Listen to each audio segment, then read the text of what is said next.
Taro Root Plant. இன்றைக்கி நம்ம சேப்பங்கிழங்கு ஹார்வெஸ்டிங் தான் பார்க்க போகிறோம். ஏற்கனவே நம்ம இதை எப்படி பிளான்டேஷன் பண்ணுறது அப்படின்னு பார்த்துருந்தோம் ஒரு வீடியோவில். ஒரு 25ஆம் நாள் வேர் மாதிரி உங்களுக்கு ஸ்ப்ரெட் ஆகும். 65ஆம் நாள் கிழங்குகள் பிரிய ஆரம்பிச்சுட்டு ஒரு 6 மந்தில் நம்மளால் இந்த சேப்பங்கிழங்கை ஹார்வெஸ்ட் பண்ணிக்க முடியும். பார்த்திங்கன்னா உங்களுக்கு லீவ்ஸ்லாம் எல்லோ கலராக இருக்கும், இல்லைனா ட்ரையாக இருக்கும். அந்த பிளான்ட் உங்களுக்கு ஒரு மாதிரி டல்லாக இருக்கும். ஸ்டெம்ஸ்லாம் ஒரு மாதிரி லைட் கலரில் இருக்கும். பார்த்திங்கன்னா கிழங்கு மேலே உங்களுக்கு தெரிய ஆரம்பிச்சிடும். அதோடு மட்டும் இல்லை, ரொம்ப முக்கியமாக என்னென்னா நம்மளுடைய கிழங்குகள்லேருந்து புதுசாக செடி வளர ஆரம்பிச்சிடும். மெச்சூர் ஆகி நம்மளுக்கு கிழங்கு அப்போவே ரெடி ஆயிடுச்சு அப்படின்னு நம்மளால் தெரிஞ்சுக்க முடியும். இதை எப்படி நம்ம எடுக்கிறதுன்னு பார்க்கலாம். மண்ணை நல்லா லூசன் பண்ணிவிட்டு நம்ம எடுக்கலாம். ஒரு கார்டனிங் ஃபோர்க் இல்லை அப்படின்னா நீங்கள் ஏதாச்சும் ஒரு இதை வச்சு இந்த மாதிரி லைட்டாக மேலே எடுத்துகிட்டு அதுக்கப்புறம் லூசன் பண்ணிவிட்டு செடியை மேலே லைட்டாக அப்படி தூக்கி எடுத்துருங்க. நிறைய கிழங்குகள் இருக்கும். நம்ம ஒரு 2 தான் வச்சோம்.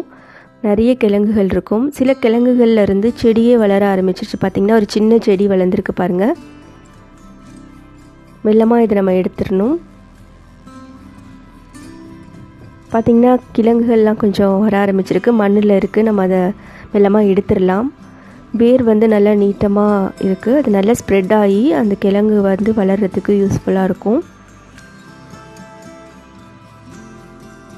இப்போ மண்ணிலேருந்து எடுத்துட்டதுக்கப்புறமா இது மண் இருக்கும், நல்லா நம்ம வாஷ் பண்ணிக்கலாம்.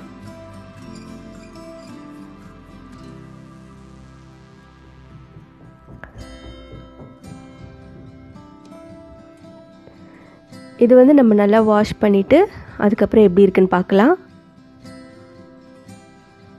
பார்த்திங்கன்னா நம்ம 2 கிழங்கு தான் வச்சுருக்கோம். அதுலேருந்து நிறைய கிழங்குகள் வர ஆரம்பிச்சிருச்சு.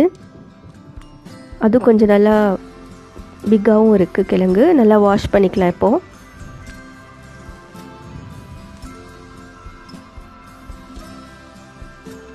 இது பார்த்திங்கன்னா உங்களுக்கு ஒரு 6 மந்தில் ஹார்வெஸ்ட் பண்ணிடலாம்.